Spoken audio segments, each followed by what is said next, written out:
Okay. No. I'll ask you a question. Okay. And I'll just talk to you like I this. don't need to hold it. Okay. Okay. You ready? Yes. Can you see him okay over my shoulder?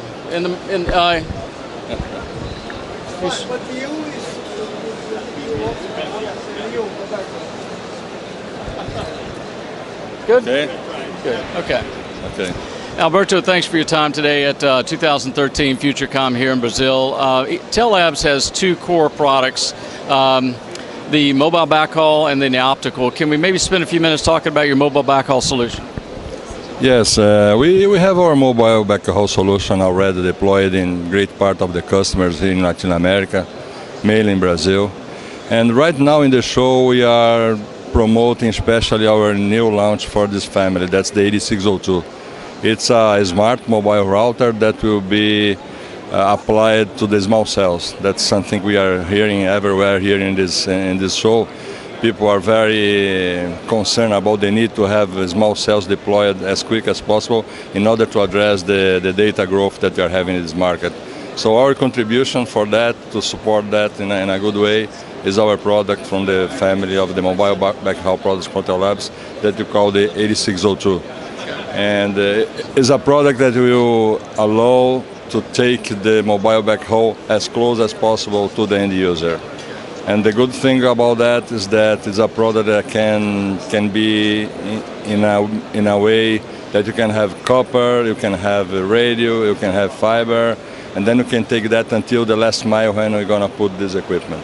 And also the good news is that it will be an end-to-end solution, part of the whole mobile backhaul solution, that you can have the total provisioning, maintenance, all the control in the management system from Tellabs, from the end-to-end. Can you talk about the specific touch points in a carrier network? As I recall from your schematic, you had 3 specific touch points. Oh yes.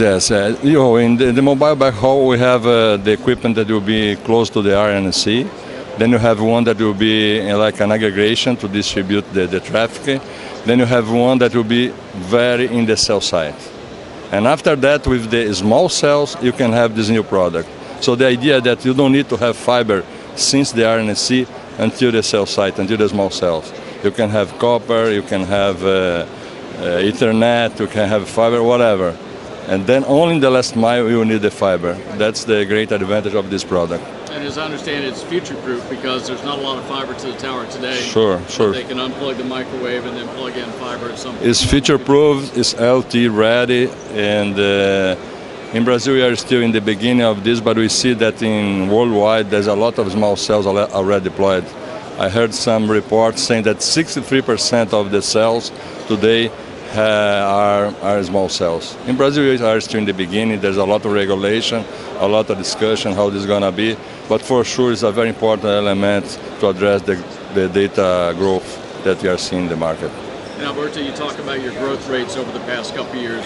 What type of growth have you seen, and is it mostly on the 8600 series or is it on the optical side? No. In Latin America, more or less, we have a balance between the product lines that we are addressing the market. We have more or less, we have all services. So we have 40% is in our optical product line, 30% in the data product line, and the other 30% from the services.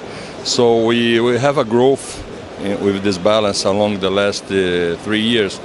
We grew 50% in all Latin America, but the great growth really came from Brazil. In Brazil, we grew from 2009 to 2012 about 115%.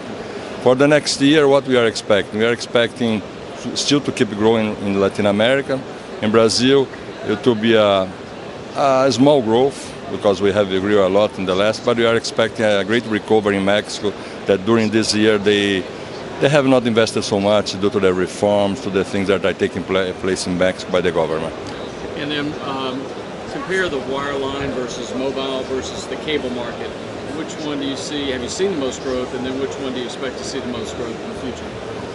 Well, we see most growth in the mobile side, but we are also seeing the fixed side, the broadband is also growing. So, and that's where we think our product line will support. We are prepared to support the growth that the operators are projecting for the next years. as will be in the very important part of the network, that's the transport. If you don't have a transport network with the capability enough to address the growth, that would be a great bottleneck. So we are always innovating, trying to bring products to address that point. Alberto, thanks for your time. Oh, thanks. Perfect. That's good. Perfect. Good. Yep. We got a little